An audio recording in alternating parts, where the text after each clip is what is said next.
রাফির জন্ম হয় বাংলাদেশের একটি গ্রামের দরিদ্র পরিবারের। বাবা পেশায় দিনমজুরি, মা একজন গৃহিণী। 3 ভাই বোনের মধ্যে রাফি ছিল সবচেয়ে বড়। ছোটবেলা থেকেই তার কাঁধে অনেক দায়িত্ব ছিল। স্কুলে যাওয়া মানে ছিল না শুধু পড়াশোনা করা, বরং বাড়ি ফিরে এসে বাবার সাথে মাঠে কাজ করাও ছিল তার রুটিনের অংশ। রাফির একটাই স্বপ্ন ছিল, সে এমন কিছু করবে যাতে তার পরিবারের আর অভাব দিন কাটাতে না হয়। কিন্তু বাস্তবতা ছিল নিষ্ঠুর। তার ঘরে ঠিকমতো খাবার থাকতো না, বই কেনার টাকাও ছিল না। ক্লাসে অনেক সময় তাকে বসতে হতো খালি হাতে, কারণ তার খাতা কলম কেনার সামর্থ্য ছিল না। তবুও সে থেমে রাতের অন্ধকারে হারিকেনের আলোতে সে পড়াশোনা করত। বন্ধুদের পুরনো বই জোগাড় করে কোনো মতে চতুর্থ শ্রেণী পর্যন্ত পড়াশোনা চালিয়ে গেল। কিন্তু এরপর একদিন তার বাবা অনেক অসুস্থ হয়ে পড়লেন। বাড়ির একমাত্র উপার্জন মানুষ অক্ষয় হয়ে গেলে সব দায় চলে আসে রাফির কাঁধে। তখন তার বয়স 12। সে সিদ্ধান্ত নেয় পড়াশোনা বন্ধ করে কাজ করবে। প্রথমে সে স্থানীয় বাজারে চায়ের দোকানে কাজ নেয়। দিনে 30 টাকা মজুরি। সেই টাকা সংসার চালানো যায় না, তবুও সে চেষ্টা করে। তবে তার তবে তার চোখের সামনে স্বপ্নটি মরে যায়নি। একদিন কিছু একটা করবেই, এই বিশ্বাসটাই সে ধরে রাখে। রাফির বয়স যখন 15, গ্রামে চায়ের দোকানে কাজ করে সে সংসার চালানো প্রায় অসম্ভব হয়ে পড়ে। একদিন তার ছোট ভাই অসুস্থ হয়ে পড়ে। ওষুধ কেনার মতো টাকাও হাতে নেই। এই মুহূর্তে রাফি সিদ্ধান্ত নেয় সে শহরে যাবে। যে করেই হোক একটি ভালো কাজ খুঁজে বের করবে। তার কাছে ছিল মাত্র 200 টাকা। সেই টাকায় বাসে উঠে ঢাকার পথে রওনা হয়।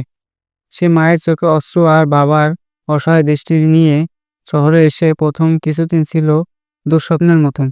পরিচিত কেউ নেই, থাকার জায়গাও নেই, খাওয়ার ব্যবস্থা নেই। পূর্ণ ঢাকার পুরনো ঢাকার ফুটপাতে কয়েক রাত কাটিয়ে অবশেষে একটা খাবারের হোটেলে কাজ পায়। ওই চায়ের দোকানের অভিজ্ঞতা এখানে কাজে লেগে যায়। দিনে 14 ঘন্টা কাজ, মজুরি মাত্র 3500 টাকা মাসে। কিন্তু এই টাকা থেকে সে কিছু অংশ বাড়ি পাঠায় আর বাকি অংশ জমাতে শুরু করে।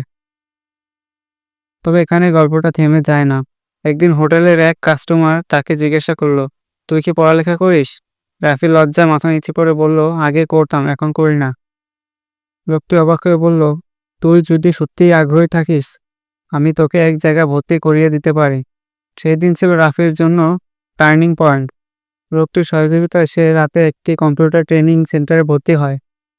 সেখানে সে অফিস অ্যাপ্লিকেশন, গ্রাফিক ডিজাইন শেখা শুরু করে। দিনে হোটেলে কাজ করে, রাতে শেখা, এই ছিল তার জীবনচক্র। 6 মাসের মাথায় সে তৈরি করে ফেলে নিজের প্রথম ডিজাইন, এবং একদিন সেই ডিজাইন অনলাইনে বিক্রি হয় মাত্র $10। রাফির চোখে পানি এসে যায়। জীবনে এই প্রথম সে নিজের মধ্যে মেধা দিয়ে বিদেশ থেকে টাকা আয় করলো। রাফি যখন প্রথম $10 আয় করলো, তখন সে বুঝে গেল শুধু শারীরিক পরিশ্রম নয়, তার মেধা তাকে একটি নতুন জীবন তৈরি করে দিতে পারে। সে দিনে হোটেলে কাজ করত এবং রাতে কম্পিউটার ট্রেনিং সেন্টারে যেত। কিন্তু এরপর সে তার হোটেলের কাজ ছেড়ে দেয় এবং একটি ইন্টারনেট ক্যাফেতে কম পরিশ্রমিক কাজ নেয়, কারণ সে সেখানে ফ্রি ইন্টারনেট ব্যবহার করতে পারত। সেটাই তার ফ্রিল্যান্সিং ক্যারিয়ারের নতুন দরজা খুলে দেয়। রাফি ফাইবার, আপওয়ার্ক এর মতো প্ল্যাটফর্মে অ্যাকাউন্ট খুলে কাজ করা শুরু করে দেয়। প্রথম কয়েক মাস কোনো কাজ পায়নি, অনেক রিজেকশন এসেছে, হতাশাও এসেছে, কিন্তু সে থামেনি। একদিন ক্লায়েন্ট তাকে একটি লোগো ডিজাইন প্রজেক্ট দেয়, মূল্য মাত্র $5। সে সেই কাজটি যত্ন সহকারে করে। ক্লায়েন্ট খুশি হয়ে টিপস দেয় $20। এরপর একের পর এক কাজ আসতে থাকে। 1 বছরের মধ্যেই সে প্রতি মাসে $300 থেকে $500 ইনকাম করতে শুরু করে। এরপর সে তার গ্রামে ফিরে যায়, পুরনো বন্ধুদের নিয়ে ছোট একটি টিম তৈরি করে, তার সাথে কাজ শুরু করে। কেউ ডাটা এন্ট্রি, কেউ ডিজাইন, কেউ ওয়েবসাইট বানায়। রাফি তাদের প্রশিক্ষণ দেয়। এরপর সে একটি ছোট অফিস ভাড়া নেয় এবং একটা টিম নিয়ে ফ্রিল্যান্সিং থেকে ছোট আকারে ডিজিটাল সার্ভিস ব্যবসা শুরু করে দেয়। এভাবে একজন হোটেল ছেলেকে মানুষ ডাকে রাফি ভাই, একজন সফল উদ্যোক্তা। ফ্রিল্যান্সিং এবং ছোট একটি ডিজিটাল সার্ভিস প্রতিষ্ঠানের মাধ্যমে রাফি প্রতি মাসে $1000-এরও বেশি আয় করতে শুরু করে। নিজের পরিশ্রম, সততা আর ভালোবাসা মানের কাজ তাকে দেশের বাইরের অনেক ক্লায়েন্টের সাথে পরিচিত করে তোলে। এই পর্যায়ে রাফি শুধু নিজের উন্নতির কথা ভাবেনি, সে ভাবতে শুরু করে কিভাবে তার মতো অন্যরাও ঘুরে দাঁড়াতে পারে। সে তার গ্রামে ফিরে গিয়ে একটি কম্পিউটার ট্রেনিং সেন্টার চালু করে। সেখানে গ্রামের দরিদ্র ছেলেমেয়েরা ফ্রিতে ডিজিটাল মার্কেটিং, ডিজাইন, ফ্রিল্যান্সিং আরও কম্পিউটার বেসিক শিখতে পারে। তার মা-বাবার জন্য সে নতুন ঘর বানিয়ে দেয়। বাবা, যিনি একসময় দিনমজুর ছিলেন, নামাজ পড়ে মাঠে হাঁটেন। মা, যিনি কান্না করতেন ছেলেকে শহরে পাঠাতে, এখন চোখে পানি নিয়ে বলে, আমার ছেলে এখন অনেকের ভরসা। রাফি আরও স্বপ্ন দেখে। সে নিজে একটি অনলাইন প্ল্যাটফর্ম তৈরি করে, যেখানে বাংলাদেশের তরুণরা সহজেই স্কিল শিখে আন্তর্জাতিক ফ্রিল্যান্সিং মার্কেটে কাজ শুরু করতে পারে।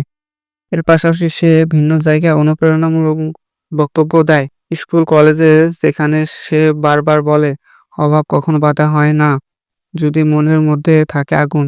সবশেষে একদিন রাফিকে আমন্ত্রণ জানানো হয় মালয়েশিয়ায় একটি আন্তর্জাতিক ফ্রিল্যান্সিং কনফারেন্সে।